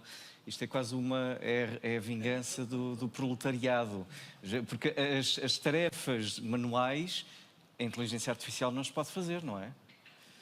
Eu estava aqui. Madalena, pode fazer também com robôs, mas isso se calhar está um bocadinho mais distante em termos de democratização. Portanto, a estimativa que existe é que, de facto, há algum tipo de trabalhos, por exemplo, como atividades de escritório mais rotineiras, em que a procura de emprego vai ser menor, e depois há um conjunto de outras atividades em que a procura de emprego será maior. E não é necessariamente só para programadores que existe este espaço, mesmo olhando, por exemplo, para o tema, para um dos temas em que a inteligência artificial pode ser usada de forma positiva na requalificação das pessoas. Trabalhos como análise de base de dados. Hoje em dia são trabalhos que estão muito limitados a quem conhece algum tipo de linguagem de programação. Usando este tipo de ferramentas com uma linguagem natural, pode-se ensinar mais facilmente pessoas que não têm competências de programação a usarem e a fazerem o trabalho. Também não nos enganemos, e nós isso já temos tido com alguma experiência, de pensar que é só dar a ferramenta e já está, porque estas ferramentas são muito fáceis de usar, mas não é assim tão fácil usá-las de forma a que o resultado seja bom. E isso nós temos que ensinar as pessoas a fazer. Portanto, temos que ensinar as pessoas a fazer as perguntas certas, a estruturarem a forma como abordam a máquina, chamemos-lhe assim, para que depois a resposta venha em conformidade. E depois, no tema dos erros, é o tal sentido crítico que já aqui foi referido, não é? É um conjunto de outras competências, como curiosidade intelectual, sentido crítico, capacidade de cruzar várias informação, para depois acrescentar valor em cima daquilo que é a resposta mais mecânica, não é? Que nos é dada quando pesquisamos a informação. A Paula queria acrescentar aqui uma nota. Queria só pegar no seu ponto, porque de facto eu, quando penso na inteligência artificial e em algumas profissões, por exemplo, um jogador de futebol ou um canalizador provavelmente não se sentirão tão ameaçados como alguém num call center, mas não é? Mas usa-se imenso no desporto para melhorar a performance dos atletas. Muito bem. É uma das áreas que está já muito explorada. A baliza, o atleta em si continua a ser um atleta. As tarefas mais físicas, ou às vezes, como dizia, como é que disse, a vingança do proletariado. Pode ser um bom exemplo, não é? Mas por estas tarefas, às vezes mais manuais, mais físicas, não estarem então à mercê da inteligência artificial. Mas há um ponto interessante e que é uma preocupação, por exemplo, na nossa profissão, e que toca um pouco aquilo que a Madalena estava a dizer, que é a questão da formação dos mais novos, porque, de facto, se as tarefas mais automatizáveis são mais suscetíveis de rapidamente serem substituídas por uma inteligência artificial, como é que nós asseguramos a aprendizagem dos mais júniores para que daqui a uns anos possam ser eles os tais pessoas que estão aptas a supervisionar e a corrigir os erros que saem de um trabalho que, entretanto, é mais automatizado. E esse acho que é um desafio muito grande para o qual não encontro uma resposta evidente. Sim, eu completava só com uma parte mais focando aqui no tema das empresas, que é isto traz-nos uma responsabilidade acrescida, não é? Porque se nós reconhecermos de forma planeada que vamos precisar de ter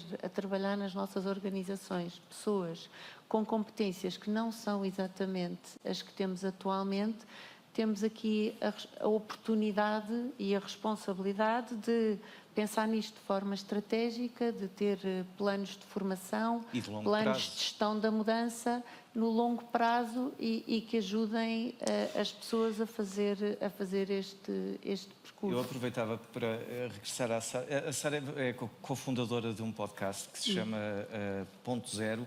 Eu estive a ouvir alguns episódios e havia um em que falava precisamente da necessidade do reskilling e da necessidade das pessoas terem, mentalizarem-se que vão ter de aprender a fazer outras coisas. E isso vai ter que ser mais depressa ou mais devagar, não sabemos agora o período, mas vai ter que acontecer.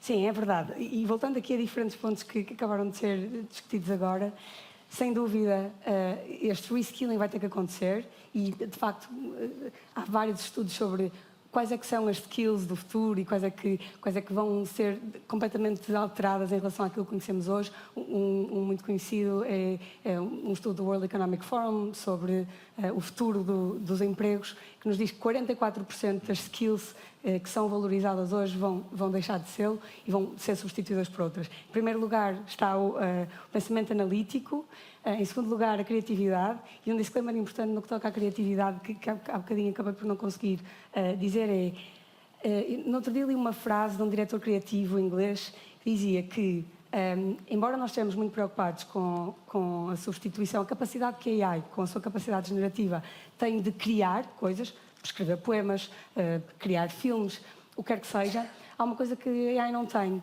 que é uma identidade, um sentido de self. Nós todos somos pessoas individuais, porque somos uma combinação de muitas experiências diferentes, da forma como vemos o mundo, da forma como as nossas experiências nos fizeram ver o mundo, e isso a AI não tem, nem nunca vai ter.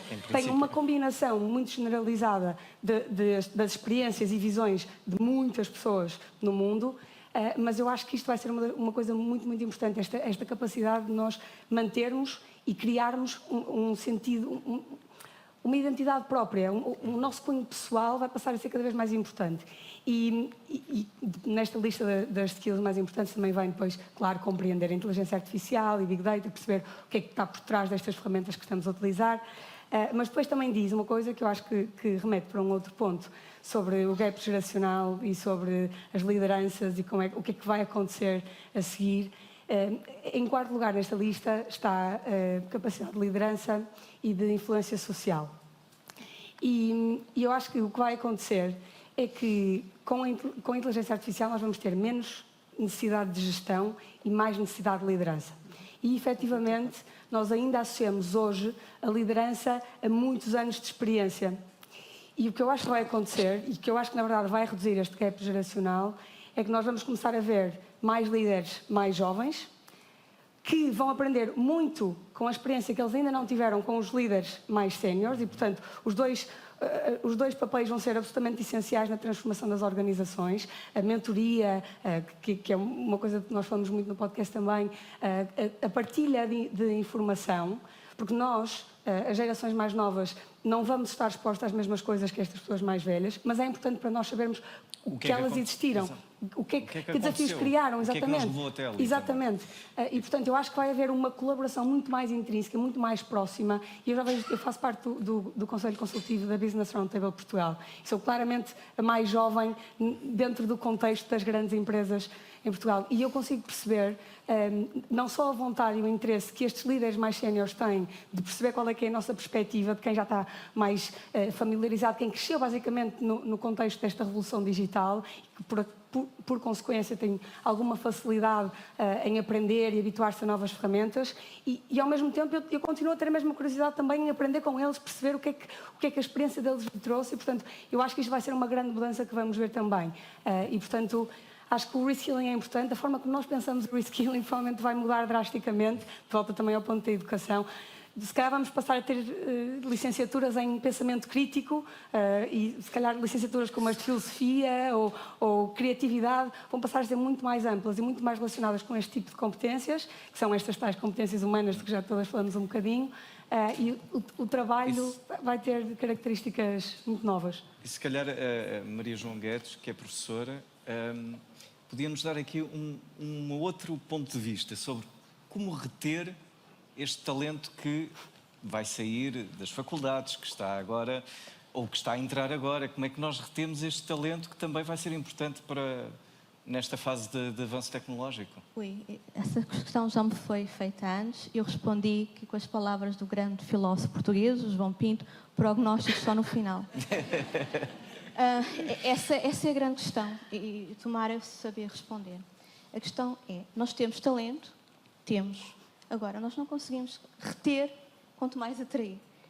Conseguimos reter porque nós não conseguimos ter um jovem brilhante que acaba a licenciatura e depois oferecemos 1000 euros. É uma questão salarial, continua a ser uma questão salarial. É salarial e é também questão de crescer, de oportunidade, de conseguir estar a lidar com desafios, estimular. É complicado, porque aqui neste triângulo de financiamento, talento e motivação, há sempre um lado que falha. Às vezes há até financiamento e há talento, mas depois as pessoas não se sentem motivadas aqui porque não veem um grande futuro. Às vezes a questão é porque não há mesmo dinheiro para financiar esses projetos e o tempo vai passando, as pessoas querem criar família, que precisam de sobreviver, não estarem em casa dos pais até aos 40 anos e vão deixando os seus sonhos para trás, vão deixando aqui os seus talentos para trás. Inevitavelmente a retenção de talento tem que passar por trabalhar nestas 3 áreas, não é? Mas a questão salarial é muito importante. Eu às vezes sinto que nós somos quase como uma barriga de aluguer. Nós formamos grandes talentos, mas depois nós conseguimos deixar cá, eles vão trabalhar para a Alemanha. Eu tenho alunos na Alemanha, na Estónia, no Reino Unido, nos Estados Unidos, com quem mantenho contato. E eu sei que nós não conseguimos dar-lhes asas para voar aqui, mas também o principal fator que os fez sair foi o dinheiro. E depois, como é que nós vamos atrair alguém para vir trabalhar para cá, oferecer 1000 euros, 1200 euros? Ou em Lisboa, porque depois tem que pagar 1200 euros numa casa. Portanto, jovens, atrair é complicado. E as empresas também não podem oferecer mais porque é a questão da produtividade, aumentar salários, baixar impostos. Todas estas áreas temos que começar por alguma. E eu costumo trabalhar nas aulas, a área da motivação, motivá-los para seguir os seus sonhos. Mesmo que não seja cá, que sigam de algum lado. Porque com a motivação e com o talento, o financiamento talvez seja aqui a parte que pode ser mais fácil de gerir a curto prazo. Mas eu gostava de ter a resposta de uma bolinha de cristal. Uma bola de cristal que ainda não existe. Paulo, estava a levantar o dedo. E eu faço só um asterisco, porque vamos ter que ser muito rápidos a fechar os últimos comentários. É uma ideia rápida a propósito do que a Sara disse e agora pegando também nesta questão da retenção. Eu acho que há aqui uma outra revolução que é a da longevidade, de facto, em curso. Não é? Nós estamos condenados a viver mais anos. Há algumas estatísticas que fazem prever que quem nasce hoje, 50% das pessoas que nascem hoje têm probabilidade de viver até aos 105 anos. Portanto, esta ideia de que as carreiras acabam aos 50 e poucos ou aos 60, acho que também tem aqui um ponto de interrogação grande. E, portanto, também acho que as organizações estão condenadas, eu acho que é uma coisa boa, a ter várias gerações a conviver dentro da mesma organização e que isso pode ser, de facto, se calhar um caminho interessante desta aprendizagem e deste reskilling que tem que acontecer neste momento. Mas isto pega com a questão, e lembrei-me de falar nisto porque, concretamente, na VDA tivemos um projeto que foi muito impactante, que tem a ver com a questão geracional e que eu acho que foi um excelente elemento de atratividade para os mais novos, que foi um projeto muito profundo da auscultação das gerações mais novas. Eu acho que aquilo que é verdadeiramente questão salarial em Portugal é, de facto, um tema. Acho que às organizações compete, de facto, criar, e às lideranças, sobretudo, criar projetos que ofereçam aos jovens um sentimento de pertença a qualquer coisa maior que eles, que estamos aqui para construir qualquer coisa em conjunto, qual é a missão, qual é o propósito de qualquer coisa maior e fazer este trabalho no dia-a-dia, desenvolvendo uma cultura de proximidade, de sentimento de pertença com equipas que funcionam com algum nexo, acho que é um caminho importante de retenção. E esta ideia de muitas vezes trazer para dentro das organizações os jovens, auscultando, ouvindo o que é que eles têm para dizer sobre os desafios do futuro. Fizemos um projeto muito interessante na VDA, que teve um impacto extraordinário e o recolher de ideias muito, muito interessantes para o futuro. Rapidamente. Sim, vou terminar e só queria dar a minha perspectiva de quem eu vivo fora. Eu vivo na Suíça, portanto eu sou parte deste talento que não fugiu. sei se chamaria talento, mas sim, pelo menos alguém que foi formada nas universidades cá e depois acabou por sair. Efetivamente o salário é um tema importante, se calhar menos relacionado com o tema que nos traz cá hoje, mas eu acho que há vários outros que são muito relacionados com este tema e que também vão ser muito revolucionados com todos estes aspectos de que falamos antes, as skills, os tipos de cargos. A minha geração, e as seguintes são ainda mais diferentes, vê o trabalho de uma forma muito diferente. Nós fomos expostos a muito mais oportunidades, a um mundo muito mais diverso, conseguimos viajar muito mais, conseguimos perceber o que é que existe por além da nossa própria bolha, e isso fez com que nós tivéssemos ambições diferentes, desejos diferentes, expectativas, prioridades. Podemos alegar que algumas destas tendências também podem ser negativas, que provavelmente são, mas a verdade é que também abrem aqui um caminho para as organizações nos atraírem de forma diferente. David Epstein fala de um conceito muito interessante que também tem um efeito gigante neste reskilling, que é o conceito de nós passarmos a ser. Ele tem toda uma teoria sobre porque é que os generalistas são mais importantes e mais bem-sucedidos no mercado de trabalho do que os especialistas. E o que ele diz é que estas pessoas têm um conhecimento de conexões versus um conhecimento de procedimentos. E nós, aquilo que ensinamos tipicamente nas escolas, nas formações de reskilling, são procedimentos, são sobre como fazermos uma coisa. Mas uma grande parte daquilo que motiva esta geração e estas novas gerações é a diversidade, é termos contacto com muitas posições diferentes, equipas diferentes e termos esta mobilidade, esta flexibilidade, esta autonomia de escolhermos o que é que vem a seguir para criarmos este conhecimento de conexões, que no fundo é o que nos permite perceber um bocadinho todas as coisas e criar ligações inesperadas entre elas, que no fundo acaba por ser a criação da inovação. Portanto, há muito que podemos fazer para atrair este talento, mas eu acho que vai ser cada vez mais difícil atrair e reter este talento com a inteligência artificial. Madalena, uma última reflexão rápida. Eu acho que estamos perante um momento, e temos visto muitas coisas a mudar nos últimos anos no mundo, de cada vez mudança mais acelerada. É redutor, a meu ver, estarmos a pensar no mundo no futuro e na sociedade no futuro apenas com este ângulo da inteligência artificial, não é? Falámos no tema da longevidade, uma das indústrias onde se espera que vão ser precisas mais pessoas é no tema, na indústria do bem-estar, na indústria da saúde, nos cuidadores, e portanto há aqui um conjunto de situações que estão a acontecer e que todas juntas vão ter impacto. Falamos no tema, a inteligência artificial é só mais uma forma de automação, não é? Se olharmos para o tema do e-commerce, já mudou radicalmente muitas das coisas que eram feitas e da forma como ela é feita. Para o bem e para o mal. Acho que não será e principalmente acho que para ter um efeito verdadeiramente diferencial temos que a usar para pensar no que podemos fazer diferente. Porque se for para aplicar ao mundo como ele é hoje, o resultado não vai ser exponencial nem transformador. E, portanto, ter esta abertura, ter pessoas que conhecem mais o mundo, que tiveram experiências diferentes, que vêm de diferentes áreas de formação, acho que também abre aqui oportunidade para um ambiente de trabalho bastante mais diverso e que nos vai permitir tirar partido desta tecnologia e de outras situações também de forma mais transformadora. Agradeço muito fazendo aqui um resumo, ficamos com um grande ponto de interrogação, a tentar perceber o que é que vai acontecer, como em quase todas as revoluções, sejam elas tecnológicas ou menos tecnológicas. Muito obrigado a todos. Obrigada.